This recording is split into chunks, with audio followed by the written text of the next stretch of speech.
What is up, everybody? It is Tuesday, November 15th, and this is Casual Wrestling Daily, the daily pro wrestling news live show on YouTube where we discuss everything that is going on in the world of WWE and AEW.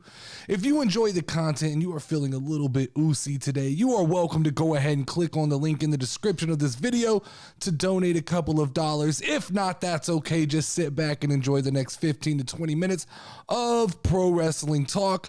As always, if you don't know, now you know, I am the Notorious Nerdy D, aka the voice of the casual wrestling community, and this is the Casual Wrestling Community channel. Housekeeping. We are on patreon.com/the Casual Wrestling Show. It is free to follow, so jump over there to patreon.com/the Casual Wrestling Show. Follow this channel. Just hit the follow button, 100% free. You don't have to become a Patreon. If you do, we appreciate it. A little bit of news here. I will be posting a Casual Wrestling Fantasy League video this week. I did not forget about you guys. I want to make sure that we can go a little more in depth and break down what I really think is happening in the league, because right now I am in shambles. My fantasy league has completely fallen apart as far as pro wrestling goes, and I'm going to explore options. I might blow my team up and just go with a completely radical strategy. So we'll see. I may have some guys on the chopping block here in the next couple days, but I want to do a full video weekly where I can really dig in and take time to really look at what's going on in the Casual Wrestling Fantasy League. So I hope all you guys are doing well. We will post that video this week. Little update for next week. Next week is Thanksgiving week. My kids will be off of school, so all content for the Casual Wrestling channel will be pre-recorded and not live, because I will be the dad of the house. I will be watching the kids while Level Up Lauren works, so I will still get content recorded, but I will not be going live at 1 o'clock every day. The videos will just post and you'll be able to watch them at your own convenience. Still, we're gonna post Friday's episode of the Casual Wrestling Podcast, and tomorrow you should get a new episode of WWE in Review, so look out for that. I do want to shout out this week's Patreon producers. We have 3 of them this week. It's Zinni, LGRSM, and Redis JC. So shout out to you guys. You guys, you don't understand how much I appreciate that shit. Like, that's the kind of stuff that keeps me motivated to do this and really gets me excited every morning when I get up to look at the news and kind of put together a show, because it is a lot of work. It may seem easy to do 15 to 20 minutes of news, but to really dig in and try and get all the facts correct, it is a lot of work. So I appreciate you guys actually taking the time and going over and doing the Patreon thing. So without further ado, let's talk about the 5 stories you need to know about in pro wrestling today, starting with Austin Theory 2.0. A quick little Raw recap here. The show featured 9 matches last night and had a lot of setup for War Games. We learned that Team Bianca will add Mia Yim and that Team Damage Control will add Rhea Ripley. The show culminated in another U.S. title match, which featured Finn Balor versus Seth Rollins. And Raw ended with a much more serious Austin Theory attacking Seth Rollins as we kind of faded to black with Austin Theory 2.0. Now, I don't know about everybody else. I'm not going to speak for everybody else. I'm only going to speak for myself. But what I do know is that Raw last night, the only way I could think to put it, Raw last night felt like a very well-cooked meal that had absolutely no seasoning on it. It was a well-prepared steak that the chef just forgot to put any salt and pepper on. And I don't know if I was just tired. I don't know what it is. But to me, last night, Raw lacked any kind of identity or personality. It started to feel a little bit more like an AEW Dynamite. First off, the crowd was fucking dead. Now, I don't know what that's about, but the crowd seemed to hardly react to anything. And when they did react to some things, I was like, that's the thing that gets you guys excited. That's what gets you guys to pop. I'm developing a little bit of a fear. A little bit of a fear when it goes to Monday night. It's 3 hours long. Triple H has come out of the kind of the honeymoon period of taking over. So someone's going to have to show me. Someone's going to have to break down for me where Triple H is still booking at this high level that everybody's talking about. Because as far as what I saw on Monday Night Raw, I saw good matches, but it didn't it wasn't overly cohesive, and it didn't make a ton of sense to me. Now, there's a part of me, there's a small little part of me it's in the back of my head that says this smelt a lot like Vince McMahon was back at work. Now, I don't have any information. I have no proof, but we do know that the investigation's over, and it wouldn't be hard by proxy to start sprinkling in little like, hey, Trip, you need to do this. Hey, Hunter, you need to do this. This is still my company. You need to do these things. I don't have proof of it, but it did last night smelt a little bit like Vince McMahon was back working around behind the scenes, lurking in the shadows. Now, don't get me wrong. I'm being critical. There were good matches on that card. Riddle and Chad Gable, solid match.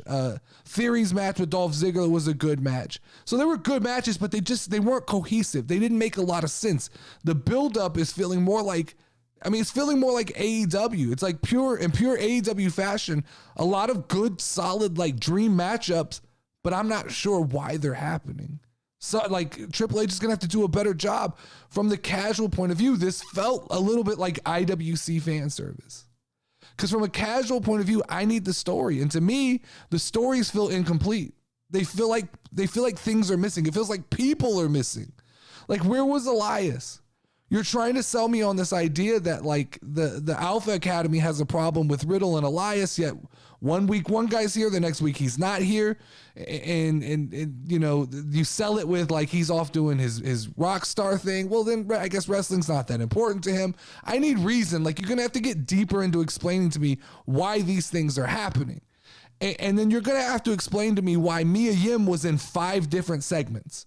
Why she was sprinkled all over that show, and nothing wrong with Mia Yim. I'm okay. She's another good addition to the women's roster. But here we go in pure Tony Khan fashion. Your new shiny toy is appearing all over television, while some of your established roster is nowhere to be seen. Guys like Mustafa Ali are just being completely buried, but Mia Yim is getting 5 different segments.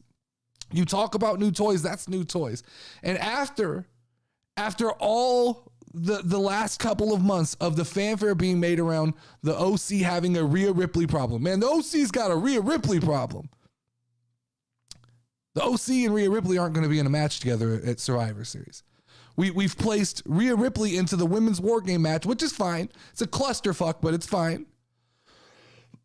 And what's coming out of the OC in the Judgment Day is literally a one-on-one matchup between Finn Balor and AJ Styles. So, I mean, I guess Mia Yim and Rhea Ripley can be a part of that match, but they're really not. They're really more invested into the women's clusterfuck match is what I'm going to call it, right? Rhea and Mia Yim seemingly just randomly join a War Games match. And on the babyface side, it makes sense. The babyface side, it's fine. Babyfaces all side with babyfaces. But these heels, these women heels are just way too eager to all work together. Like, the fact that Bayley's just openly accepting Rhea Ripley and they all are willing to work together, and it's like a big kumbaya to go against Bianca Belair, who really hasn't done anything to establish herself as needing everybody else to team up against. It just, a lot of this stuff doesn't make sense to me. It's almost, we're playing this up without story, and I don't love it. It feels like, honestly, to me, it feels like things didn't come through. I think Triple H was counting on having Sasha Banks back by then, and I think that might have fell through. We have one spot left on Team Bianca, and I think obviously it's either going to go to Dana Brooke, who they keep teasing, or burying, one or the other. I'm not sure what they're doing with her, or it's going to go to Candice LeRae, who was injured by Damage Control, and she'll make her comeback. So, like, cool. Just, it's all over the place. It's messy. That's very messy for something that could have been very packaged together. Very, like, we should have, if this is where we were going, we should have got hints of this way earlier than like 2 weeks before War Games. All of a sudden, these random people are just coming together. Then let's talk about Dominic Mysterio, right? Because Dominic Mysterio has basically become the Dennis the Menace of Monday Night Raw, right? He's just behind people, parroting them, kind of being quirky, kind of being silly, kind of being a nuisance. He's not really a man. He's more of a boy. Like he looks like a goofy little kid in the ring. And it's at this point, I guess that's what the Judgment Day is. Like originally we had all these talks about them being this paranormal, like mystical, powerful group. And now they kind of just seem like a gang of 8th graders who walk around on Halloween smashing pumpkins. Like they're really not there to fuck shit up. They just want to cause property damage or just a little bit of trouble for like AJ Styles and Edge. That's it. They have no intentions outside of that. And to me, like it's coming off as goofy. Dominic Mysterio comes off as goofy, comes off as Dennis the Menace. He comes off as a little kid. And it looks like now, I don't even think it's by accident. It looks like that's all by design. It looks like that is the character that they are laying into with Dominic Mysterio. And once again, I'm confused. Now, Seth Rollins, we see it. He's 100% babyface. Whatever that means for his character, they have flipped him to the side of the light. And I don't know that I love that decision either, right? I mean, just it's questionable booking decisions that somebody's going to have to explain to me why we're giving Triple H so much praise. Because when I talk about it, I'll explain. Like I told you guys last week, I didn't think Austin Theory was done with the United States title. And thank God he's not, because Austin Theory was the saving grace of Monday Night Raw. Let's process that. 1 week ago, we were talking about Austin Theory being an embarrassment and a disappointment. And let's fast forward 1 week to Austin Theory being the savior of Monday Night Raw. Now, we can accredit that to Triple H. Let's give him props. A good turn of events there, but I was always behind that idea. I was never in fear that they were burying Austin Theory. I had said this was all going to be for the good, that they have a plan for him. He's not done. He'll come back different. And he did come back different. He came back without the briefcase, way more serious, and he came back with a high level of intensity. One problem here for me, it feels like Triple H only has 2 speeds with guys right now. He either knows how to make them extremely focused and intense or just slapstick comedians, right? Because you have the Dexter Lumis stuff and the Miz, and that's turned into a fucking joke. It looks like Corbin is kind of turning into a joke. But then you have guys who were... Theory had personality. Even if the phone thing was annoying, it was personality. And you strip him of all that and you go, we're just going to make him super intense. And you go, Bobby Lashley, we're just going to make him super intense. And it feels like some of that personality is being stripped out of Monday Night Raw. You're getting a bunch of characters who lack personality. They're just either super focused or they're super hokey and they want to make you laugh. I'm still willing to take the time to listen and see where Triple H goes with all this, but I have revoked myself from the Kool-Aid. I have pulled myself back from the religion of Triple H, and I'm now being objective and going, hold on, let's reassess what we've seen here, and let's be objective and let's see, is Triple H really booking so well, or did he just come in real hot and now he's almost built himself more problems than good? My key takeaways from Monday Night Raw, if I'm just breaking this down, just key takeaways, it's not positive. SmackDown is by far my favorite show right now. I'm not even, if SmackDown and Raw were my 2 kids, SmackDown is my favorite kid right now. But my takeaways from Monday Night Raw, Corbin's character, still confusing as fuck. So he's a comedy act now. And his character really hasn't changed at all, except that JBL's hanging out with him. JBL has not taught him anything. I guess he's taught him, hey, just pick a bunch of jobbers to fight against, and you can get your wins that way, right? Lumis and Miz have lost all momentum. It's a joke. It's not even interesting anymore. A match. They're going to have a match so that once again, Lumis can get a contract. Bro, he's there every week. He's got a contract. What does that mean? And if Miz loses, he has to pay back the money. Like what? Why should I be invested in those stakes? I don't understand. None of that means anything to me. I don't think that Seth Rollins will be as over as a babyface as he was as a heel, because I think us as a casual crowd like to like him like we like the Joker and Batman. We wanted to cheer for the bad guy. And now that you make him a good guy, he's kind of silly. He's kind of good. Like, he's kind of crazy. That character doesn't necessarily work. It's like, just because the crowd started singing his song and just because they cheer him doesn't mean you have to then give him babyface momentum. And I'm afraid like Triple H is overreacting to fan service. Like, this is what the fans want. If they're going to cheer him, make him a babyface. And I don't love that. I don't love that Austin Theory, as unlikable as he was with the cell phone and as annoying as he was, when you strip that away, that characteristic, and you go, he's just going to be super intense, I'm afraid that he just becomes another guy on the roster.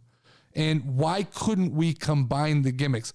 Why couldn't we still have the cell phone, but a darker version of it, right? Him taking pictures of him beating people up and being booked strongly. Why does it have to be one or the other? Why can't it be a little bit of comedy with a little bit of intensity?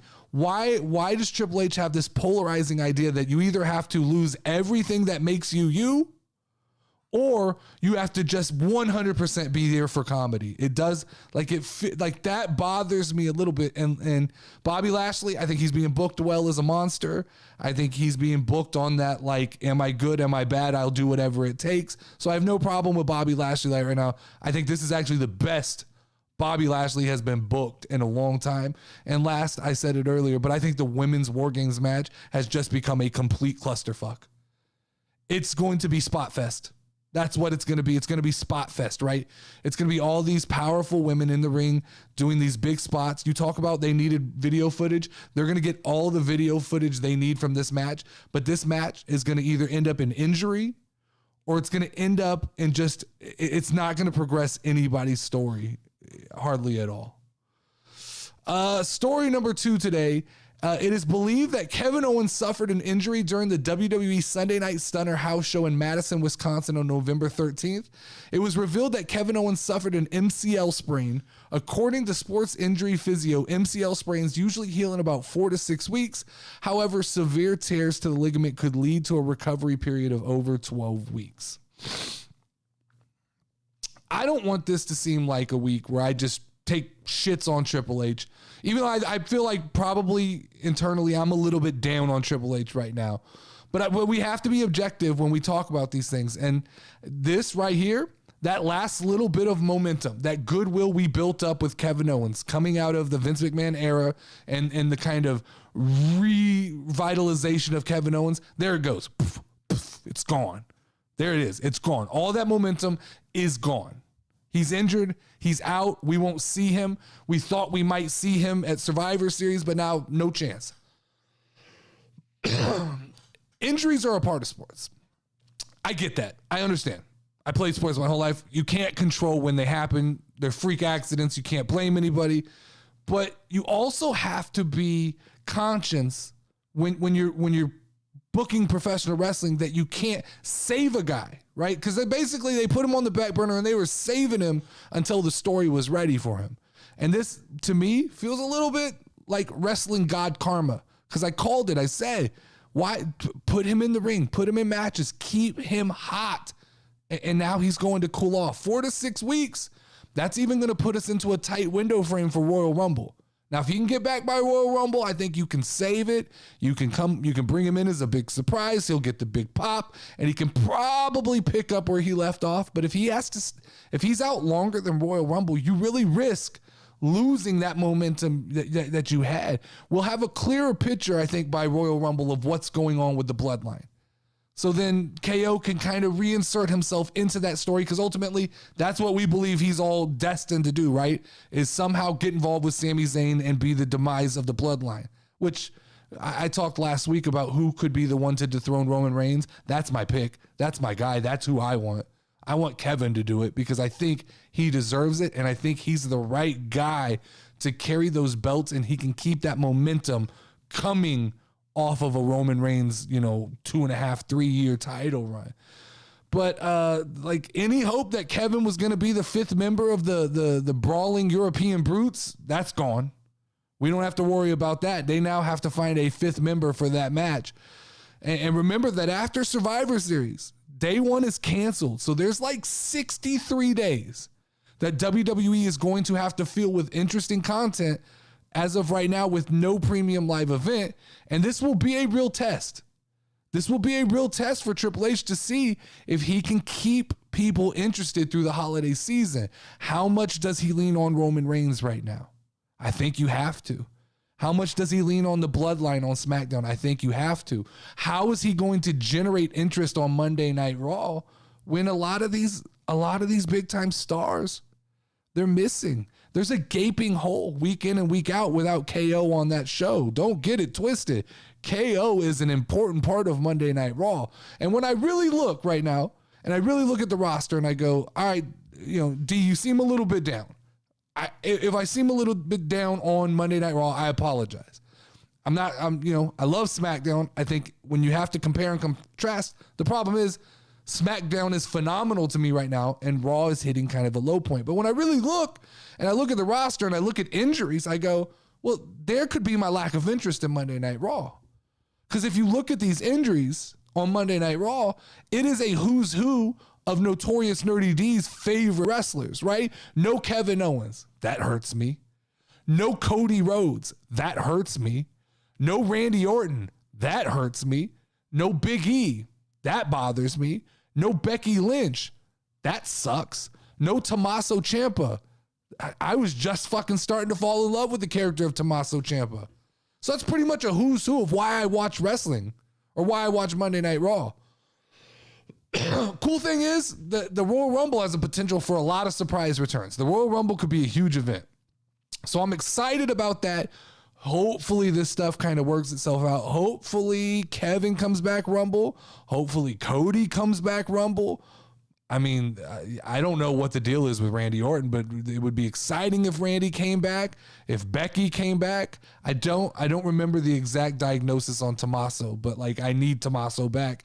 I need these people back because Monday Night Raw, it doesn't look the same to me, and I think that is more why that I'm bothered by it. All right, topic number 3 here today is WWE insiders at WrestleVote stated in an interview that Stone Cold Steve Austin was so pleased with his performance at WrestleMania earlier this year, he wouldn't rule out the possibility of another special attraction match. On Monday, Fightful reported that WWE had reached out to Stone Cold about wrestling again since Triple H took over for Vince McMahon this summer. Look out, Hollywood, man. Look out, WrestleMania 39. This is either going to be the greatest WrestleMania of all time or the biggest shit show on the planet. It's one or two. Because I've read numerous articles that say Triple H and the WWE want as much celebrity participation as possible, being that WrestleMania 39 is in Hollywood. Let's take a look at just the possible cast of characters who could be involved in this show, right? The Rock. Possibility. John Cena. Seems likely. Stone Cold.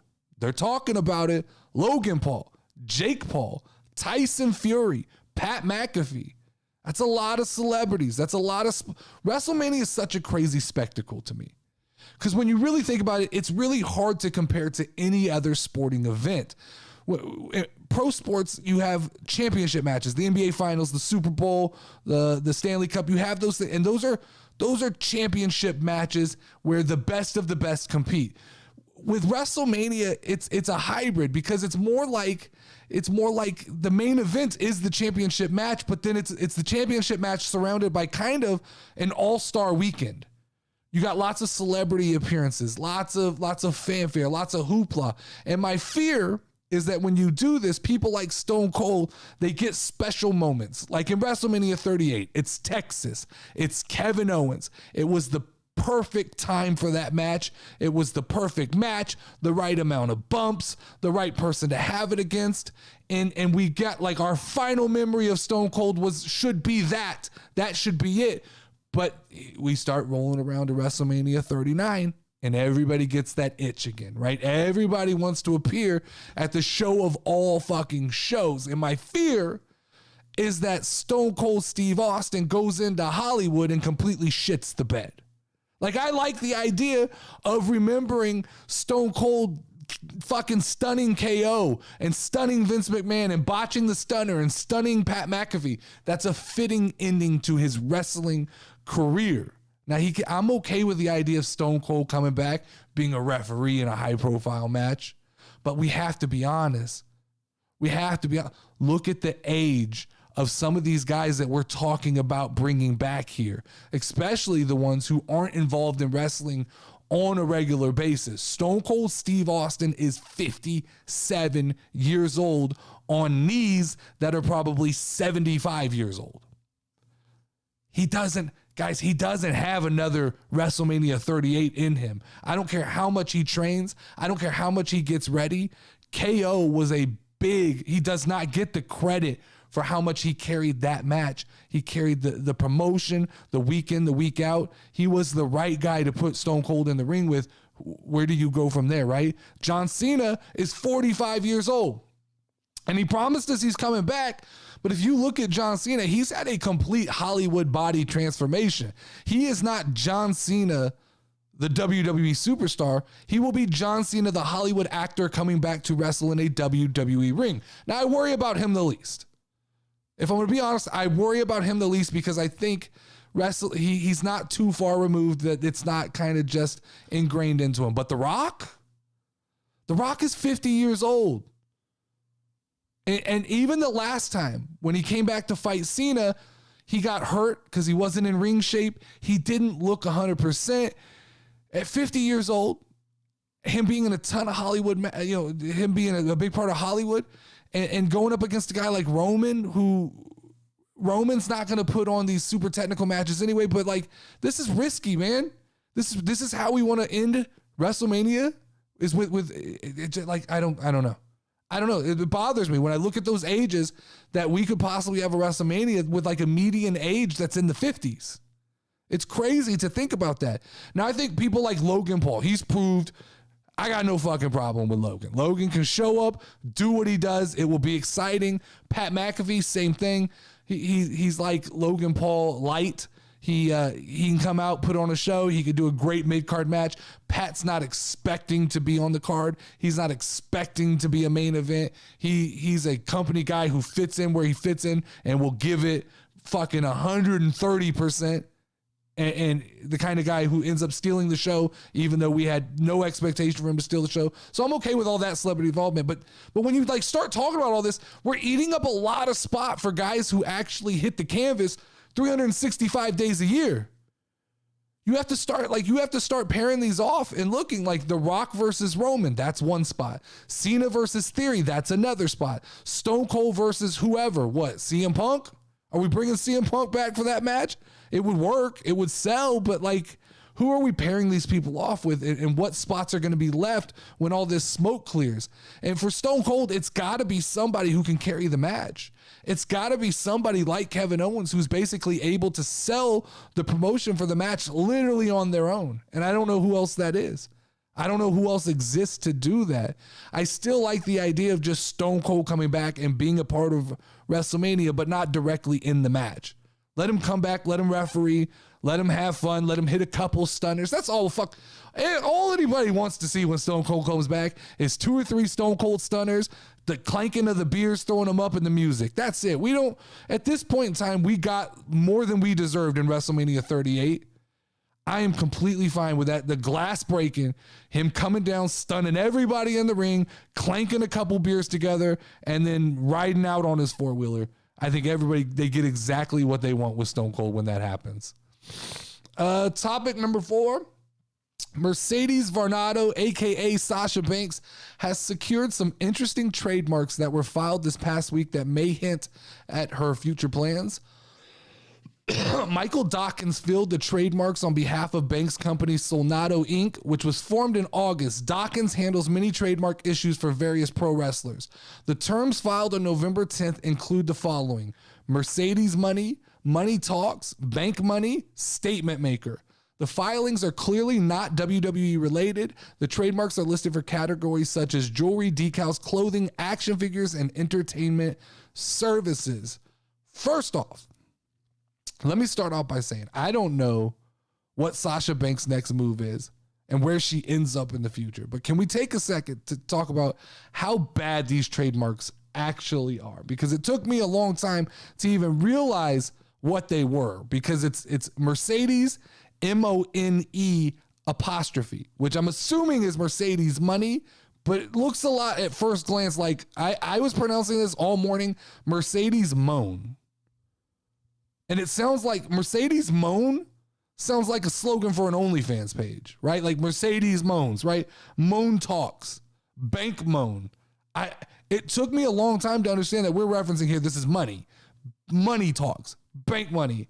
And it took me a long time. I was trying to figure out if Monet was a slang term that like kids were using that I didn't know about, and I'd officially lost touch with like what the kids were saying. And it took me a long time to figure out, is that moan like money or just moan like someone's moaning in a bedroom? Bad trademark filings, bad marketing, bad ideas. This is what I have fear about Sasha Banks, is that like sometimes a person is a perfect canvas for a company that has a strong marketing arm to go, we can give you everything you want. And then that person starts to go, oh, this is easy. I can be super creative on my own. And they go try to do it on their own. And you go, oh, what are you doing? You don't know. You're not an idea person. And it looks to me like Sasha may not be the idea person. I think though, the odds, I've seen a lot of activity on Twitter, people talking about Full Gear's coming up. This is it. Sasha shows up in an AEW ring.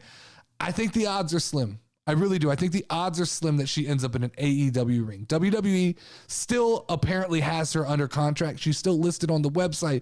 So even if I think they sense the idea that she wants to go to AED, they stalemate here. They just tie her up. They don't let her go anywhere. They don't let her do anything. They keep her under contract.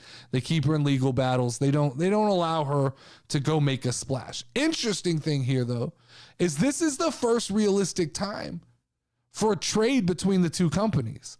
This is the first time where it actually would make sense for Triple H and Tony Khan to sit down in a room and talk about what is Sasha Banks worth. Because if Triple H really believes, if he's sat down and he's talked to Sasha Banks and he goes, we can't come to terms with Sasha. She doesn't want to come back. We can't appease whatever crazy aspirations she has. So we're going to let her go do her own thing. And if it's AEW, there's an opportunity to sit down with Tony Khan and go, all right, what do you think Sasha's worth? Is she worth Miro? You give me Miro? All right, I'll take Miro. Malachi Black? Maybe I'll take both. Maybe I'll take a trio of Miro, Malachi Black, and Keith Lee. Give me all three, and then I'll let Sasha out of her contract. You can have her. She's highly overvalued, but she'll make a splash for you. I fear that Sasha Banks overvalues herself. I don't know what her market value is outside of WWE without that strong marketing arm pushing her and giving her that little bit of I know she claims that Mercedes Varnado got the Star Wars and Mandalorian stuff, but come on, if you're not in WWE, they don't even think twice about having that conversation with you. What is her intrinsic value outside of WWE? Initially she will have value wherever she goes, right? If it's Japan, if it's AEW, the first couple weeks, just the shock and awe of what's happening will cause value. So you get the initial pop based on who she is, but I don't know what her long-term viability is in wrestling, especially with how volatile she is when she doesn't get what she wants. Like without the WWE machine pushing her into the spotlight, is she somebody who can generate that buzz on her own? And I don't think she is. Or is she a cog that needs to fit in the WWE factory? I think that's more what it is. And go ahead and bet on yourself, but you can't be surprised when you fail. Question is there another avenue where she stays under contract with WWE and they let her do some kind of tour of Japan to appease her, right? To let her, to reinflate her ego. Do you go, all right, we're going to keep you under contract, but I know there's some companies you want to work with in Japan. Why don't you go get that out of your system? Go make some money. Whatever revenue split we can agree on, but we'll let you do your thing. And then when you go build that up, you can come back home and settle back into where you belong. But you can't jump to conclusion on any of this stuff. The only thing that was weird was seeing that like the trademark was filed for action figures. Other than that, for like clothes and things like that, it's hard to say what she's really trying to do. She's been adamant about owning her own IP. So this could just be her reaching to try and grab a little bit of the market share of the name Sasha Banks, just kind of on the fringe by doing some things that kind of skirt WWE's idea of what you're allowed and not allowed to do. Like, this could be for a clothing company. This could be for vaping. This could be for any other business venture that coincides with a return to WWE. Because if Mandy Rose is allowed to do like all of these side hustles, which is weird that she's the one who has like a ton of side businesses, I don't see why Sasha Banks couldn't leverage herself and go, well, if you're going to let Mandy do it, I want to do the same thing. And then when you talk about like leveraging those things, WWE is the best place for you to be, because you can actually leverage your businesses to come back and work for you off the momentum and marketing that WWE gives you. Last story of today is a fun one here. On Monday, there was a video posted by each member of DAPARTY. Now, if you don't know who the party is, let me explain this to you. It is a Twitch crew of Claudio, aka Cesaro, Adam Cole, Tyler Breeze, and Xavier Woods. And on Xavier's Up, Up, Down, Down channel, they get together and they play different games, video games, League of Legends. They played like Jackbox.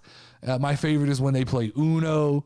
But they all got together and they posted a video of basically there's a reunion coming, and I want to play this video real quick. So step in the ring. If you ready, let's go. Hey, let's see. Right here. Let's play this video.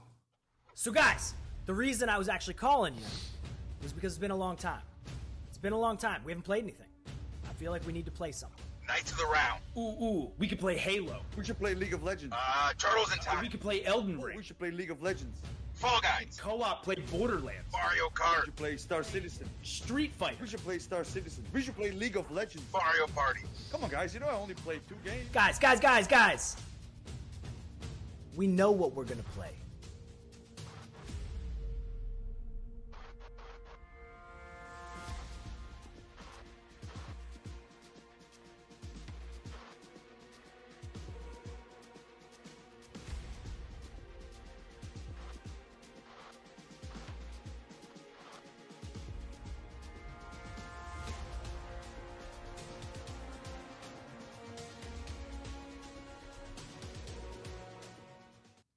So guys, the reason I was actually calling you was... All right, so that is the video. This is DAPARTY. And I want to take a second. I'm very picky about the content I watch when I watch YouTube and when I watch Twitch and things like that. So I want to take a second to jump off topic for a second. This is one of the reasons I'm so appreciative to anybody who chooses to take their time to watch my content, is that like things like I take my time to watch their content. You guys watch my content. It's a special moment when someone takes their free time to watch your stuff. So I want to stress how important I think Xavier Woods' channel is an extremely fun watch. And if you're a fan of comedy and a fan of gaming, don't miss that. That's what I'm trying to get to, is don't miss that. It's a big deal. All these guys got separated when all the kind of company splits happened and guys went to AEW. It hasn't been the same on Up, Up, Down, Down since the party broke up. So this Sunday, November 20th at 10 p.m., I'm assuming that's Eastern time. Make sure to watch that. I know it's not for everybody. I know everybody who watches this channel isn't into video games, but if you know anything about me, I am big on video games and stuff like that. So I enjoy Xavier Woods content. And just kind of leading out of this last topic, that was it. I wanted to talk about, I'm playing around with the idea of doing some gaming streaming with a buddy of mine. It won't be connected to this channel. We're just kicking around some ideas right now for like a comedy gaming stream. So I wanted to just, if anybody reaches out to me, lets me know if that's something anybody would even have interest in watching. That would be cool. And then I actually have a brand deal in the works with a gaming energy drink company that I'll be debuting next week, or probably next week or in the next few days. I'm going to test out the drink to make sure that it's actually something I would recommend to everybody. But yeah, make sure to check out DAPARTY. Check it out. It's fun. It's good content. You can do whatever. Other than that, that's all we have today. Anything else I want to say here basically is tomorrow we'll be dropping WWE in review. We'll be doing that is The Rock versus Hogan. This Friday we will be doing the WWE podcast, or the Casual Wrestling Podcast at 1 p.m. live on YouTube. And I guess that's all. That is all the time we have today for Casual Wrestling Daily.